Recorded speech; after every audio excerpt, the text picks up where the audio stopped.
Alright, what is up, geeks, nerds, and gamers? Welcome back to the channel and welcome to the beginner guide to industrialization. Today I want to talk to you a little bit about a big mistake I made on my solo run here that has caused me to slow down pretty considerably. It took me quite a while to get all of the water and stuff that I needed because of this mistake I made. Now, that big old bank of regular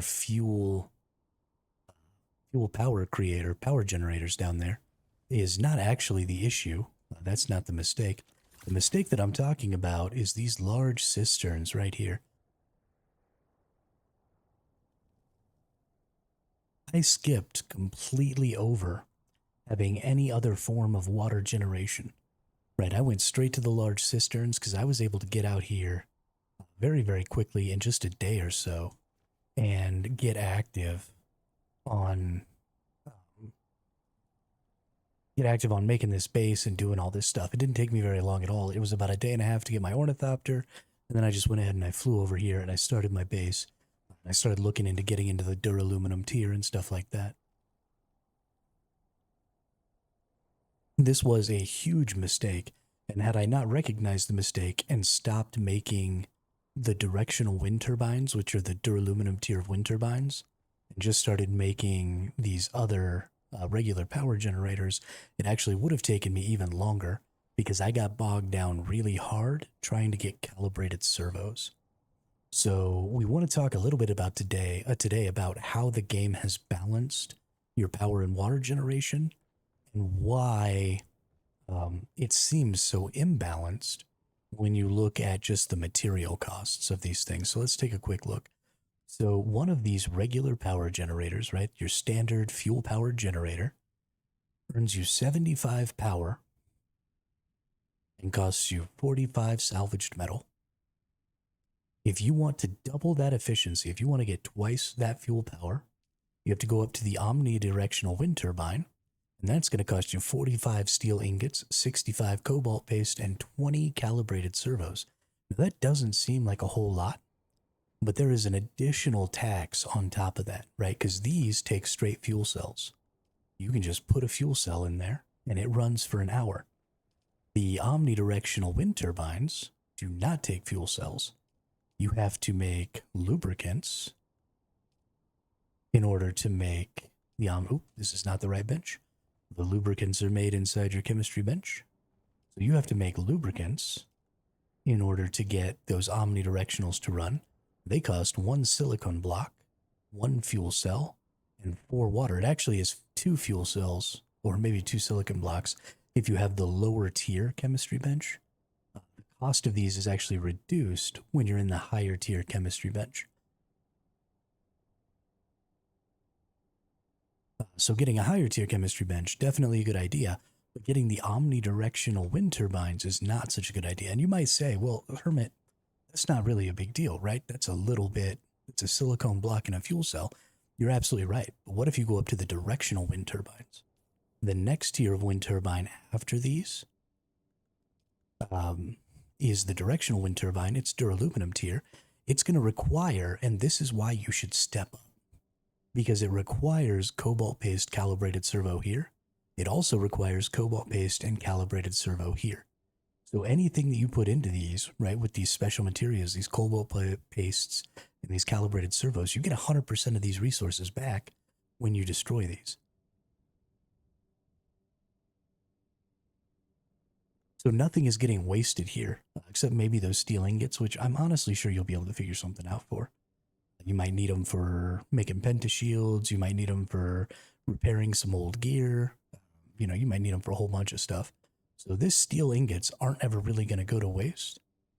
But and those cobalt pastes and those calibrated servos are just going to get put right into your next tier of wind turbines. But let's take a look at what these require, because these require the next tier of lubricant. You can't use low-grade lubricant. You have to use industrial-grade lubricant. And the industrial grade lubricant requires 5 spice residue. Now again, this doesn't seem like a big deal. Like, Hermit, who cares? I'm making spice anyway. I can get some spice residue, not a problem. But your spice refinery only goes so fast. You're only getting 5 residue per melange that you make. So if you're still down here, right, at the regular spice refinery, if you haven't tiered up to a medium or a large or something like that because you're playing by yourself or you're in a smaller group or you're just a beginner and you've only been playing for a few days, for a few hours, then you don't have the residue required to make all of those to keep your power going. And that problem is going to be compounded when we start talking about your passive water generation. Now, this same thing really only affects your passive water generation. If you look at death stills and the blood extractors, just the capacity that those bigger death stills and those bigger blood extractors have, and the fact that there's such an active means of water generation, that you're constantly out farming for those water resources, it really is better to use the higher tier death stills. It really is better to use the higher tier blood refineries. And the reason for that is you're going to be the one out there getting those resources. It's not a passive sort of generation like power and the water catchers are. So absolutely, if you're going to use blood recycler or blood refineries, then take the advanced blood refinery. If you have the resources for it, you've got the complex machinery and stuff for it, then absolutely use the advanced death stills. Because you don't want to have to go farm a ton of bodies, right? And so you're having to farm every hour for your bodies for your death stills. So really from a time perspective, those advanced death stills and those advanced blood refineries are totally worth it for you. But when it comes to passive water generation, I want to take a look at some of the stuff there because we're running into the same problem. And if I wasn't out here farming duraluminum, if I was still in the steel area, then I would actually be trying to make these smaller water catchers, these smaller wind traps, because they require the same resources, right? This is steel ingots, silicone blocks, calibrated servos. And if you look down here, you've got duraluminum ingots, silicone blocks, calibrated servos, spice melange. And again, so all you're looking at here is when you put these wind traps down, it takes less calibrated servos at a time to put one up, so you can build up your water in smaller increments, which is great. Overall, though, if you look at the cost, you've got 70 calibrated servos here, you've got 20 here. This gains a little bit over twice what the regular wind trap gets, right? This gets 1.75 water a second, this gets 0.75 water a second, but it's using way more than double the calibrated servos. It's using more than triple the calibrated servos. So I can make 3 of these before I even have enough calibrated servos to make 1 of these, right? That's 250 silicone blocks versus 30 silicone blocks. I can make 3 of these. I can make like 9 of these before I can make 1 of these with silicone blocks. And so I'm saving a ton of work here at a lower tier to be able to get that same sort of water generation. And if you're not yet to your maximum 80 structures, your 80 production facilities, then you're perfectly fine doing that, right? I'm only at 63 of 80 production facilities. I could easily have double my wind catchers out there, double my wind traps, and I would still only have 8 more, which would only put me at 71. So I could have triple my wind traps out there, significantly cheaper, right? If I had the steel ingots, I could right now go out, tear all of those large wind traps down, put up the small wind traps, and actually get more water per second and have calibrated servos and silicone left over. All I'd have to do is go get the steel. So that is more efficient for me on a per resource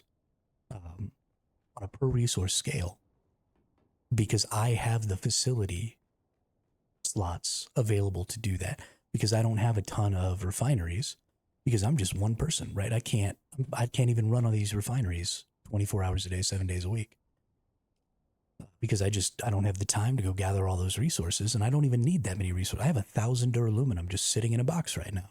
Like, I'm good.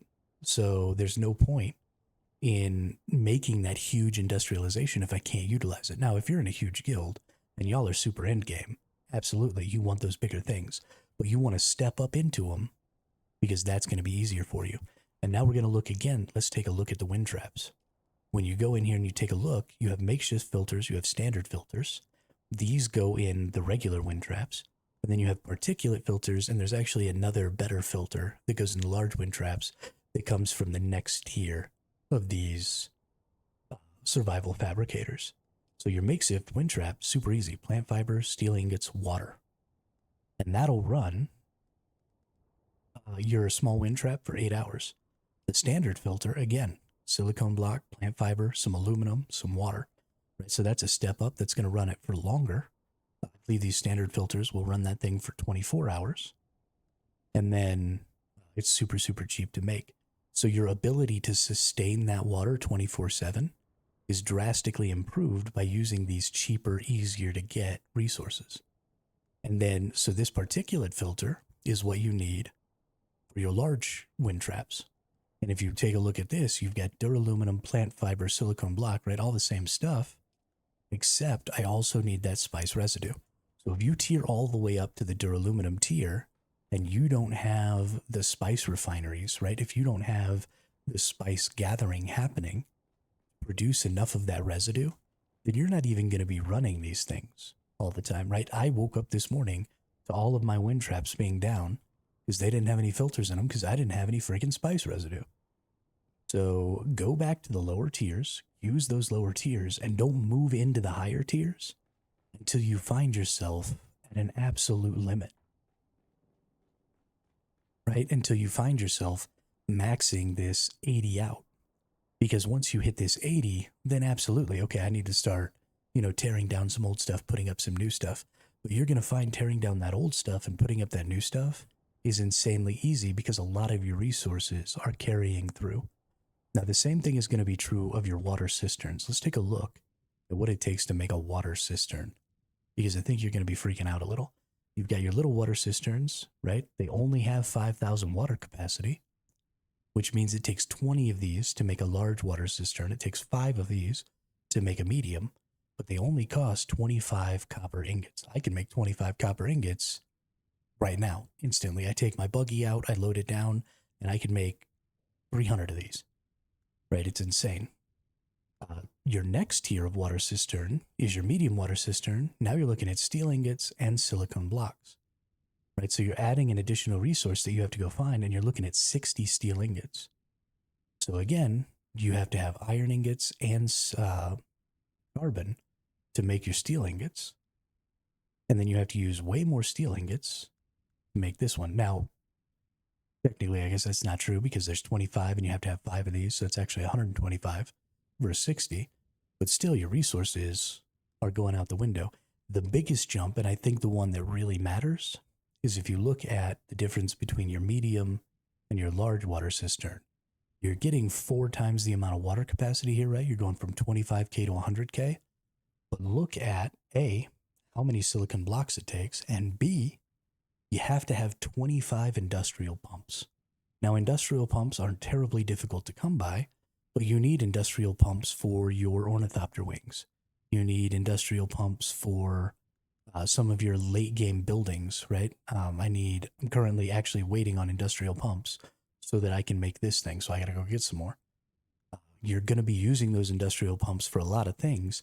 And if I'm not at my max storage, right? If I'm not at 150 storage containers, I have 24 storage containers right now. So there is no point in me having these. I'm actually going to tear these down. I'm just going to put a shiznit ton of medium ones in there because I can get just as much water capacity with a bunch of medium cisterns, and that doesn't hurt me at all, right? I could put a wall up right there. I don't even have to look at those fucking things if I don't want to. So don't use your higher end materials, your industrial pumps, your calibrated servos, your stuff like that on higher tier structures until you hit your caps, and you absolutely need those because that's going to help you industrialize a lot more, a lot faster. You're going to be able to use a lot more of your water for, more important things, building things, refining things, all that stuff. And you're going to have access to a lot more water and a lot more power a lot earlier. So this is the big tip for industrialization. This is the big tip that I failed to do myself.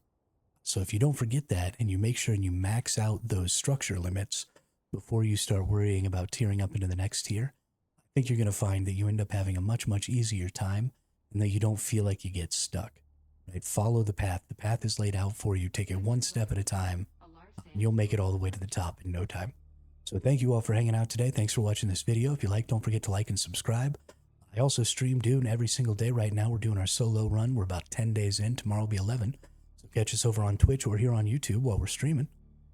Thanks a lot. I hope everybody has a great night, and I will catch you on the next one.